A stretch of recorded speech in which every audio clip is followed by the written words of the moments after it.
السلام عليكم ورحمة الله. طبعا يا شباب، روم ضد كلبي أو الشحادي المفضل. طبعا أغلبية الناس تبي التفاصيل، وناس قالت خشيت لعبت له هو يلعب نقال، وناس قالوا ما لعبش بايباد. فشاهدوا الفيديو يا شباب. خشيت ردمته، أعطيته حق الخبزة والمية، واسمعوا صوت الصراخة وصل للمريخ، وخليكم مع هدات الطرب وكيف اتهمني بالهكر من منظوري ومنظوره. ليتس جو.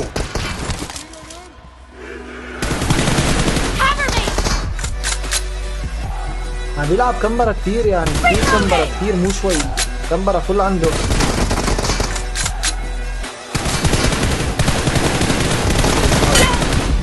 وات بدك شيل اخوي، شيل شيل يا طويل العمر، شيل.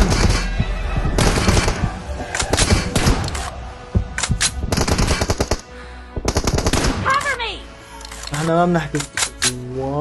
اي والله وانا اشهد.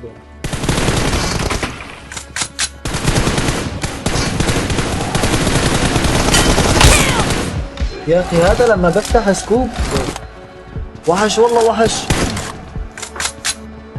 بس لسه في امور مشككه شباب، والله امور مشككه. ما عاد بين جلاب. تعال ايباد. ايوه لك اخي، اعترف هلا بعدين بجيك ايباد. والله اذا اعترفت لاجيك ايباد، هي والله. السبلة والحجة قطعتها ليك قدام العالم. قلت لك جيب ايبادك حنوجع لك راسك بالهدات. هربت وخفت، ويقول لك اللي خاف سلم.